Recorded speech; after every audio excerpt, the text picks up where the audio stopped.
I was talking about the church's involvement in politics.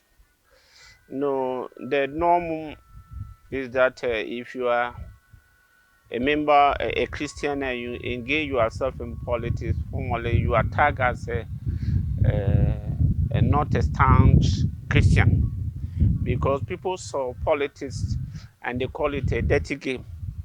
And so people thought a Christian cannot be a very good politician. And so they were not encouraging um, church Christians to involve themselves in uh, um, political activities. Now, I was citing the example of Europe and America, that holiness means you have to take yourself off from activities like politics and many others. And so before they were aware, other people had taken over the politics of the state.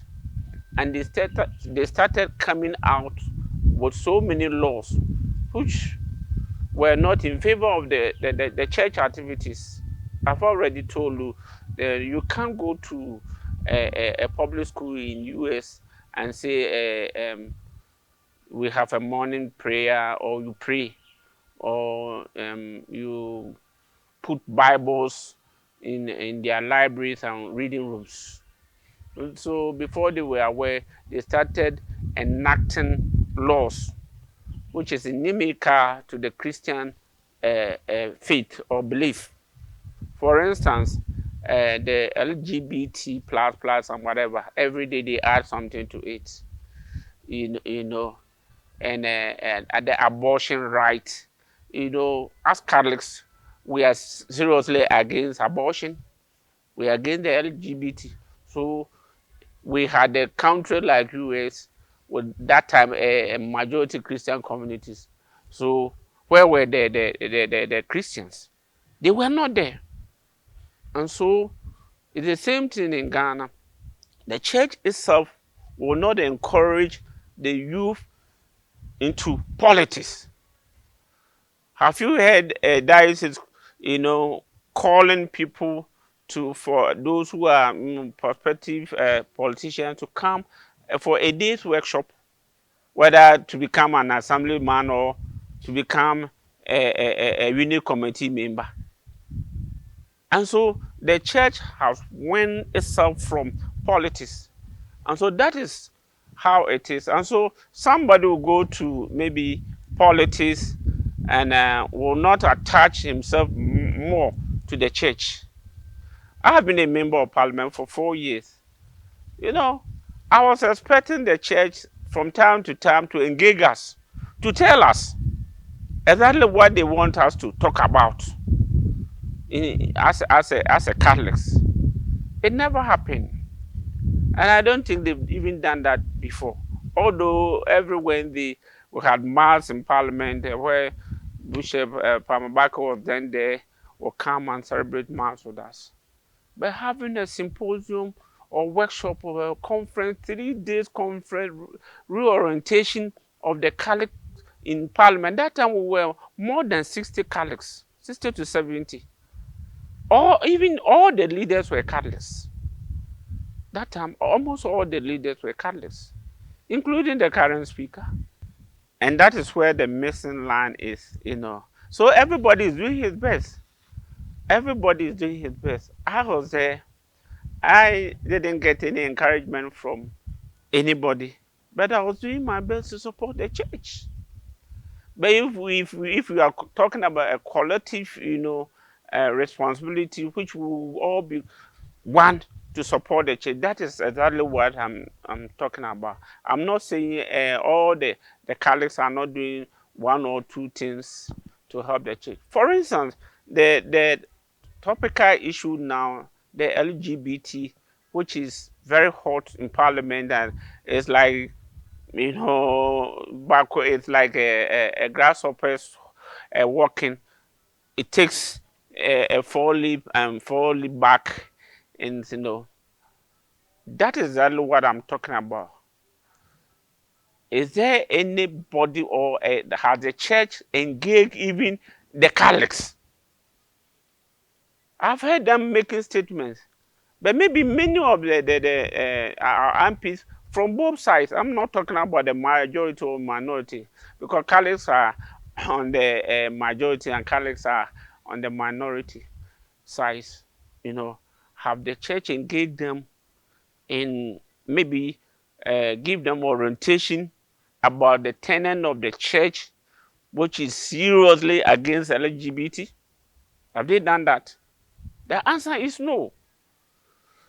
Take the new churches, the Pentecostal churches, they encourage their people seriously into politics. Even their priests, their pastors are, some pastors are members of parliament now.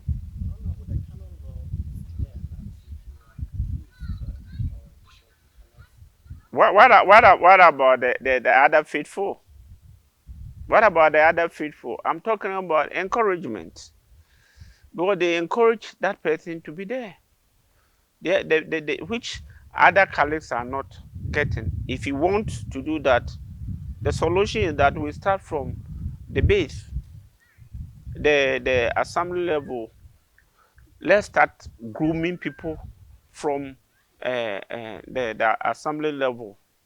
Some will become members of parliament, and at the end of the day, you know, they can aspire to the higher positions in this country, and they will never forget about the church. The church must play active role. The church must play very active role, engaging not only even the Catholics, all the Christians there, so that from time to time they can, dictate the pace. The church can also dictate the pace. The Catholic Church itself is a very powerful church. That because look at the number of schools we have in this country. Look at the hospitals we have. I think we have more hospitals than even the government. We have more schools. We have everything. And so we must be heard all the time. We must be heard through our representative, those who are Catholics. And if you are not engaging them, maybe this person will walk on the left, this person will walk on the right, this person. So what I'm suggesting is that continuous engagement of our members of parliament and those in political offices is a paramount thing the church must start learning. You want your voice heard because you will not be in parliament anyway. The bishop will not be in parliament. The church members will be in parliament. How many times have you engaged them as apostles of the church? So if you want your voice to be heard, you want things changed, it can be changed through your representative there. The caucus, the Catholic, MPs caucus must be strengthened. At least the plenary, they must meet even every quarter or half year. Have about 2 or 3 days conference with them, sit with them. All the bishops should be there. Then they present exactly what they want the state to do for the people of this country, which they are also members of the public. And if you have people representing, although they are not representing the church, but they are Catholics. And as for us Catholics, we listen to a bishop and priest. We listen to them a lot. So how many times have they engaged them? These are some of the things, when I was a member of parliament, we were invited to take part in the canonization of Pope John Paul and one other saint, forgotten the name. And we went to Rome for the canonization of Pope John Paul. Pope John Paul, yeah. The Pope John Paul. The saint. How many times have we been invited to take part in activities in the church? They have first talk of Catholic faithful in all the political spheres. When we meet, no matter the political party we are coming from. But when we meet as a Catholic there. Yes, and that is even where we can even have a common platform to change things. But if I'm coming from the majority, this person is coming from minority, that there won't be any argument, because what we have in common is that we are Catholics. What we have in common is that we are Catholics. And so they must start engaging the political, you know, activists in this country. And if they are able to do that, the people also see that they belong to a church. Some churches have started, and very soon, you know, you've heard it. They are going places now. They are sponsoring their people for a bigger positions. They are sponsoring them, and they have bigger. Some of the churches, I don't want to mention names. They have mega, you know, companies running. They are using their church.